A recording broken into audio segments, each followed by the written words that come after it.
Čaute, vítam vás pri novom dieli Kávičky s developerom, tentokrát s Ivom. Vítaj, Ivo. Ahojte. Ivo, ty si frontend developer. Frontend developer, to si predstavím tak, že vlastne by si mal zmysel pre nejaký ako to povie, krásno, pekno, pre detail, pre design. A zároveň ale je to o programovaní, o nejakých technikách. No a mňa by zaujímalo trošku niečo z tvojho osobného života. Ako vyzerá tvoja pracovňa? Moja pracovňa je, by som povedal, že typická developerská pracovňa. To znamená, že totálny chaos. Ale v tomto chaose sa človek vyzná, teda minimálne ja sa v tom vyznám, až kým nevstúpi do tohto chaosu tretia osoba, čo je väčšinou moja manželka, a spraví mi tam, povedzme, že poriadok. A vtedy sa už v tomto poriadku už nevyznám ani len ja. Keď som rozmýšľal nad týmto videom, tak mám presne táto analogia napadla, lebo ja som presne rovnaký. To hovorím tomu pracovný poriadok, ja sa v tom vyznám, ale keď tam príde niekto druhý, už je problém. Náhodou, keď mi tam ešte je popráta, presne to isté, je to proste, nič nenájdem. A my sa teraz budeme baviť o frontend technológii, ktorá umožní nám trošku vniesť poriadok do toho frontendového kódu. Vieš nám ju predstaviť?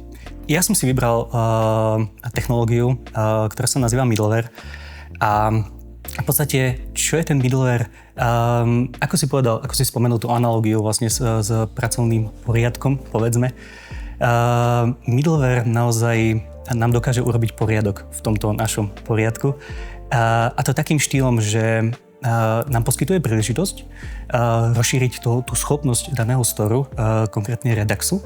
A to tak, že nám umožní vstúpiť do toho procesu predávania informácií, predávania dát. Čiže v podstate vstúpiť do bodu, odkedy sa vlastne vyvolá nejaká akcia, a do bodu, kedy sa vlastne daná akcia spracuje nad storom a vyvolá sa nejaká následná reakcia. Inými slovami, dalo by sa povedať, že my daný store vylepšujeme. A pre middleware, pre viacero middleware by sme mohli hovoriť aj o side effectoch. Side effect, čiže v podstate nejaká zmena stavu, nejaká zmena nejakého správania, ktorá sa netýka napríklad konkrétnej akcie. Ak by sme si mohli predstaviť, ako príklad by som teda mohol uviesť nejaký e-shop. Máme nejaký e-shop, naozaj pre jednoduchosť môžeme si predstaviť, že vlastne pri vstupe do e-shopu máme nejaké kategórie. Máme mužskú, ženskú a detskú napríklad. A ja by som sa rozhodol, alebo nejaký používateľ, nejaký zákazník by sa rozhodol, že ja chcem si zobraziť produkty nejakej kategórie, povedzme mužskej. To je vlastne tá akcia. Čiže zobraz mi produkty mužskej kategórie. To je tá akcia. A potom môžeme využiť, tak povedať, side effect. To znamená napríklad logovanie. Čiže ja chcem zachytiť celú tú cestu toho zákazníka, všetko to, čo si on vlastne vykliká, ako postupuje. To znamená, že môžeme si zalogovať, že si zvolil vlastne kategóriu, mužskú kategóriu, že sa mu majú vlastne zobraziť produkty teda mužskej kategórie. Čo je vlastne s tým spojené? Samozrejme, zvolíme si mužskú kategóriu, vytvoríme nejaký request, nejaký interface. Samozrejme môžeme logovať, aká bola odpoveď z daného requestu, z daného interfejsu, či bola kladná alebo záporná a podobné veci, ktoré sa vlastne môžu týkať našho projektu alebo môžu našej implementácie. Spomenul dve pojmy, čo aj mňa trošku zmiatli. Čo je vlastne ten store? Spomenul, že s tým sa pracuje. Áno, store slúži vlastne pri vlastne frontend developmente slúži na ukladanie dát, alebo teda na zdieľanie dát medzi komponentmi. Existuje naozaj viacero prístupov, ktorými môžeme vlastne zdieľať dáta medzi komponentmi. Samozrejme, ak je tam, len pre príklad môžem uviesť, ak máme vlastne nejaký vzťah medzi rodičovský vzťah medzi vlastne parentom a medzi childom, spôsob, ako si môžu vlastne tieto dva komponenty vymieňať dáta, sú vlastne prostredníctvom nejakých properties. Avšak, ak nejde o vyslovene rodičovský vzťah, ak sú vlastne tieto komponenty izolované, tak spôsob, akým si môžu vymieňať informácie, sú prostredníctvom storu. Čiže nad storom si môžeme zadefinovať nejaké properties, nejaké dáta, ktoré chceme zdieľať, a týmto spôsobom prostredníctvom storu si tieto komponenty môžu vymieňať informácie. Jasné, ak tomu správne chápem, teraz mi povedal nejaké dve featurey toho middlewareu, samozrejme je určite viacej. My sa k nim prostredníctvom tej ukážky dostaneme, ktorú budeme mať. Ale ešte jedna vec ma zaujíma. Spomenul si aj produkt Redux. Určite sú aj iné produkty, ktoré sa zaujímajú obdobnou vecou. Čiže ktoré by si ešte mohol spomenúť? Okrem Reduxu, v podstate je to naozaj implementácia middlewareu, teda vlastne knižnica, ktorá poskytuje vlastne túto implementáciu middlewareu. Je to jedna z najznámejších knižníc. A čo sa týka náročnosti implementácie, je pomerne jednoduchá a pomôže nám naozaj zvládnuť takéto bežné aspekty tohto programovania, napríklad samotný logging, tracing a podobne. Okrem toho Reduxu alebo Redux tanku môžeme spomenúť Redux Saga. Taktiež je to framework, ktorý je pomerne náročnejší, avšak poskytuje naozaj takéto komplexný spôsob spracovania nejakých asynchronných operácií, povedzme nejaký long polling alebo nejaký WebSocket. Avšak za cenu toho, že samotná implementácia je o trošku zložitejšia, keďže vlastne sa spolieha práve na generátory. Generátory to sú vlastne funkcie, ktoré si dokážu uchovávať vnútorný stav. OK, tak teším sa na ukážku. Môžeš sa premiesniť ku počítaču a poďme sa pozrieť na to, super, aké featurey nám táto funkcionalita poskytuje. Mm-hmm. Poďme sa teda pozrieť spoločne na samotnú implementáciu middlewareu a jej možno následné zaregistrovanie nad storom. Ak by sme dostali nejaké zadanie, nejakú úlohu, kde by sme mali vlastne zalogovať každú jednu akciu, ktorá sa vykoná nad storom, samotná implementácia by mohla vyzerať následovne. Čiže máme vytvorenú nejakú funkciu a vstupnými parametrami danej funkcie je store a samozrejme samotná akcia. Čiže prv by sme si samozrejme zalogovali nejakú akciu a následne by sme posunuli danú akciu nad store, čiže na konkrétny reducer, ktorý by vlastne akciu spracoval. Ako si môžeme všimnúť, vstupným parametrom, ako som spomínal, je samotný store, avšak ak by sme sa danú funkciu rozhodli použiť, teda ak by sme sa rozhodli logovať na každom jednom mieste, v každom jednom súbore, všade, kde by sme vlastne chceli logovať, museli by sme na daných miestach importovať store a stále ho vlastne použiť ako vstupný parameter funkcie. Preto by sme sa... využili by sme funkciu, alebo teda využili by sme konštrukciu carrying, to znamená, že vlastne využili by sme to, že funkcia nám dokáže vrátiť funkciu. Čiže nasledovala by menšia obmena danej implementácie, danej funkcie, a to tak, že vlastne prvým parametrom prvej funkcie by bol store. Následne by daná funkcia vrátila funkciu, kde by vstupným parametrom bola samotná action. Čiže ak si to odkomentujeme, tento riadok, mohlo by to vyzerať následovne. Čiže prvá funkcia, na prvej funkcii by sme vlastne dodali store, samotný store. Danú funkciu by sme mohli zadefinovať v blízkosti storu a následne by sme funkciu log and dispatch exportovali. Všade tým pádom, kde by sme chceli logovať, by sme importovali danú funkciu a jedine, čo by sme vlastne potrebovali, jedine, čo by sme chceli zalogovať, je samotná akcia. Čiže v tomto prípade napríklad get all by category. Čiže je to o niečo jednoduchšie, ale predsa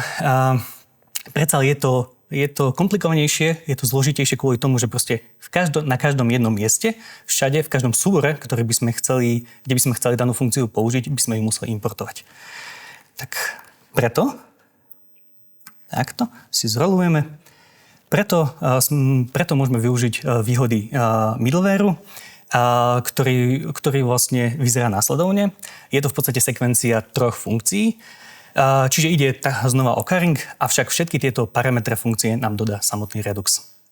Čiže naozaj už len potom zalogujeme to, čo je pre nás podstatné a pokračujeme ďalej na store, posúvame akciu ďalej na ďalší middleware alebo na samotný reducer, ktorý spracuje danú akciu. Čiže máme zadefinovaný logger a stačí nám už daný logger importovať alebo použiť vlastne v store. Čo môžeme vidieť na tomto mieste? Tak, na tomto mieste. Poďme si ukázať menšiu ukázku. Máme tu jednoduchý e-shop, kde vlastne hneď pri vstupe nejaký landing page obsahuje rôzne kategórie, čiže mužská, ženská a detská. Zvolíme si napríklad detskú kategóriu. Ako môžeme vidieť, postupne sa tam zobrazovali logy, čiže postupne sme logovali. Prvým logom bola vlastne akcia, že sme si zvolili kategóriu Kids. čo môžeme vidieť vlastne na tomto mieste. Následne, keďže sme si vybrali kategóriu Kids, potrebujeme zobraziť všetky produkty, ktoré sa danej kategórie týkajú. Čiže spustili sme akciu, ktorá sa volá Product Get All by Category Request. To znamená, že sme aj vytvorili request, pomedzi to aj request na interface. A posledným logom je to informácia o tom, že response daného interfejsu bol správny, čo môžeme vidieť vlastne aj v tomto network tabe. Ak sa pozrieme na preview, ktorý sme dostali, máme tu zoznam produktov, ktoré sa týkajú kategórie Kids. Tak Redux ekosystém ponúka rôzne možnosti implementácie middlewareu prostredníctvom knižníc. Môžeme si jednu z najznámejších knižníc, alebo ktorý implementuje middleware, je Tang middleware. Čo sa týka náročnosti, je to pomerne jednoduché použiť a pomáha naozaj riešiť rôzne také bežné aspekty nášho každodenného developerského života.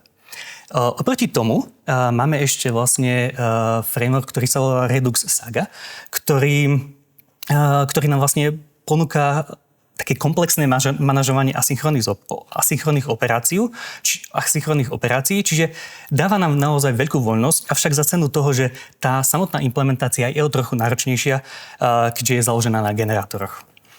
Ale poďme sa vrátiť naspäť k tomu tanku. Čo je vlastne Tang? Tang je v podstate len funkcia, ktorá vrapuje nejaký výraz, nejaký expression. Výhodou takéhoto tanku je to, že nám dokáže oneskoriť vykonávanie. Príkladom takéhoto tanku je napríklad Action Creator, ktorý môžeme vidieť na tomto riadku. Čiže naozaj je to vlastne funkcia, ktorá následne vráti len nejaký javascriptový objekt. V tomto prípade je to vlastne nejaký typ akcie, ktorá hovorí o tom, že chceme vytvoriť request na interface, ktorý nám vráti produkty určitej kategórie. Príkladom takéhoto Tang middlewareu je napríklad táto funkcia Get All by Category. Na prvý pohľad sa môže zdať, že táto funkcia nesplňuje vlastne všetky tie také príznaky alebo atribúty takéhoto middlewareu, avšak daná funkcia je použitá v komponente, ktorý sa volá Products a je použitá konkrétne v maperi. Môžeme to vidieť na tomto mieste. Je použitá konkrétne v maperi, ktorý je vlastne vstupným parametrom pre Connect. A práve táto funkcia Connect nám zabezpečí jednak dodanie toho storu, v našom prípade konkrétne len dispeču, do danej funkcie. Naozaj táto funkcia Connect len jednoducho spojí samotný komponent so stavom toho storu alebo so samotným storom. Poďme sa teda pozrieť, čo samotná funkcia robí. Čiže ak používateľ klikne na konkrétnu kategóriu, ako sme mohli vidieť, zvolili sme si kategóriu Kids, čiže vlastne detskú kategóriu. Prvá vec, ktorá sa stane, zavoláme akciu, ktorá sa volá Get All by Category Request. To znamená, že spustíme akciu, ktorá informuje ostatné komponenty, ktoré sú naviazané na samotný store, že áno, ideme vlastne získavať nejaké produkty určitej kategórie. Čiže v tomto prípade detskej kategórie. A samotné komponenty môžu na to reagovať. To znamená, že vlastne môže sa zobraziť napríklad nejaký loading. To znamená, že vlastne používateľ je informovaný o tom, že dochádza k nejakému requestu, k nejakej operácii, ktorá si vlastne vyžaduje určitý čas. Následne voláme samotný servis, voláme vlastne interface, kde vlastne vyžiadame si produkty určitej kategórie.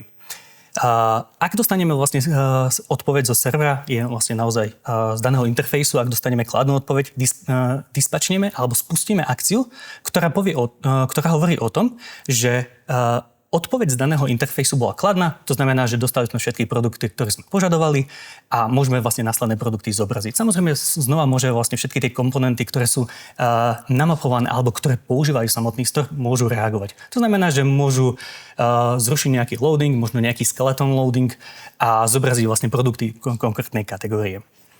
V prípade samozrejme nejakej chyby znova je tu Znova je to vlastne spustenie akcie, ktorá hovorí o tom, že naozaj request na daný interfejs bol správny, avšak vlastne odpoveď z daného interfejsu zlyhala.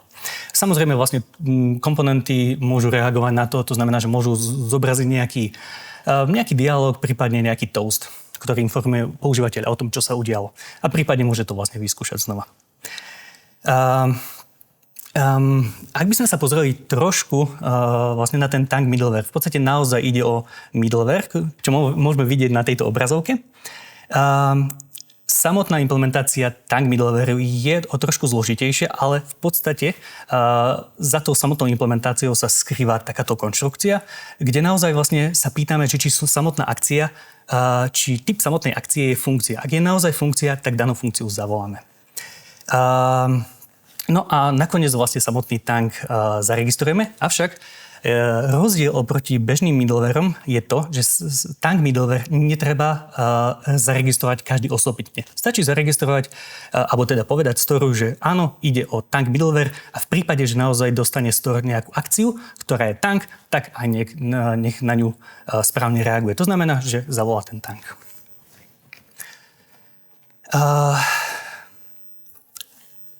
Poslednú vec, ktorú by som možno spomenul, je samotná funkcia alebo samotný parameter, samotná funkcia dispatch. V tomto prípade ide o synchronné riešenie, avšak samozrejme môžeme použiť aj asynchronný dispatch. Avšak asynchronným funkciám, ktoré obsahujú kľúčové slovíčko async a samozrejme await, sa treba vyvarovať a treba byť na pozore, keď to používame. Totiž ak by sme teda použili await, čo to znamená? Znamená to tak, že vlastne vytvorí sa nejaký promis, ktorý sa vloží do queue. Avšak, ak by sme tam vlastne vložili dve promisy a prvý by obsahoval kľúčové slovíčko await, znamená to, že aj keby sa druhý promis vykonal, stále sa musí čakať na ten prvý, kým sa ukončí. Takže pri tomto používaní asynchronných funkcií, asynchronných callbackov si treba naozaj dávať pozor. Naozaj niekedy to je nevyhnutné, napríklad ak by sme chceli nejakú rútu alebo nejakú kategóriu protegovať. To znamená, že ak by k určitej kategórii mali prístup len vyslovene nejakí VIP zákazníci, tak vtedy by sme mohli vlastne využiť ten async await. To znamená, najprv by sme si počkali, že či naozaj ten zákazník má prístup k danej kategórii alebo nie. Čo by vlastne nám mohol vrátiť nejaký interfejs. Ak by sa nám vrátilo, že je správna odpoveď, máme prístup k kategórii, my môžeme pokračovať ďalej. Dobre, Ivo, vítaj späť. Ďakujem pekne za vysvetlenie. Ja si myslím, že to bolo veľmi zrozumiteľné a jednoducho popísané. Ja by som len dodal tomu, lebo sme trošku slabo využili možno tú analogiu s tým pretaním IZIP. Čiže ja by som povedal, že ten middleware je v podstate tak, je to ako keby, že každá žena pretala rovnako. Áno. A tým pádom každý muž by sa vyznal v každej pracovni. tak, áno, presne. Áno. Jednu vec som chcel ešte teda, kde sme sa možno, že na začiatku zabudli spomenúť, že vlastne toto bol React s middlewareom Redux. Správne hovorím, áno? Je to v podstate Redux, čo je vlastne store a samotný store poskytuje vlastne tú technológiu alebo vlastne tú možnosť middleware. Tak. Ale keď som používal iný programovací jazyk, frontendový, napríklad Angular, Vue a tak ďalej, viacero, aké sú tam možnosti? Jasné. Napríklad, čo sa týka takého Vue, ide o to, že samotné Vue nemá implicitnú implementáciu middlewareu. Avšak poskytuje mechanizmy, ktoré to umožňujú. Napríklad, ak by sme mali vlastne nejakú rutu, to znamená vlastne nejakú konkrétnu adresu, na ktorú by sme sa chceli dostať. Môžeme využiť to, že každá tá ruta je určitým spôsobom chránená. To znamená, že predtým, ako sa dostane na samotnú rutu, na nejaký samotný Vue, môžeme zistiť, či napríklad používateľ má k nej prístup. To je jedna vec. Môžeme takisto vlastne sa subscribenúť na nejaké mutations alebo actions, ktoré sa vlastne vo Vue vo veľkom využívajú, ktoré sú vlastne taktiež zadefinované na Vuex store. A prípadne sú tam naozaj Composition API, mixins a podobné techniky. Okrem napríklad takéhoto Vue pracoval som napríklad aj taktiež s Knockoutom. Je to pomerne stará knižnica, avšak aj tá poskytovala určité mechanizmy middlewareu, určité spôsoby implementácie middlewareu a to je vlastne nejaký observables, nejaký subscriber. Čiže naozaj nie každá knižnica, nie každý framework poskytuje vlastne možnosť middlewareu, ale majú vlastne techniky, mechanizmy, ktorým si to dá pomôcť, áno. Dobre, a môžeme to končiť tým, že aké najväčšie výhody vidíš v používaní týchto middleware? Naozaj vlastne tieto middlewary nám pomáhajú zjednodušiť tie komplexné tasky. A to tak, že vlastne samotné middleware môžeme chainovať. To znamená, môžeme si ten problém rozbiť na menšie a implementovať samotné problémy alebo samotné aspekty oddelené. To znamená, že vlastne vytvorí sa určité taká modulárna štruktúra, pri ktorej tie moduly nie sú na sebe naviazané. Čiže vlastne kód je prehľadnejší, efektívnejší. Samozrejme, ak máme samostatné moduly, je jednoduchšia naozaj nejaký bug fixing, alebo nejaké testovanie, alebo vyslovene hľadanie nejakej chyby, ktorá sa môže v danom module. Je to kvôli tej centralizácii? Áno, presne tak. Ešte nejaké výhody?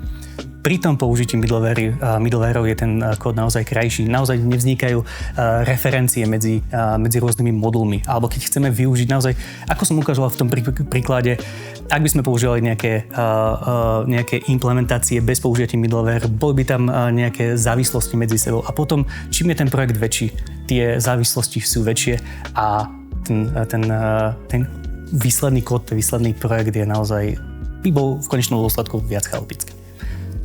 Ivo, ďakujem ti pekne za fakt fundované vysvetlenie tejto problematiky. Veľmi sa mi to páčilo, dokonca mi to otvorilo nové obzory, kde ukazuje sa, že aj ten front-end development je pomerne náročná technická záležitosť, ktorej treba rozumieť. Vás, divákov, by som týmto chcel ale aj pozvať na ďalšie diely Kavičky s developerom, ktoré v dohľadnej dobe budete môcť vidieť. Čaute. Ahojte.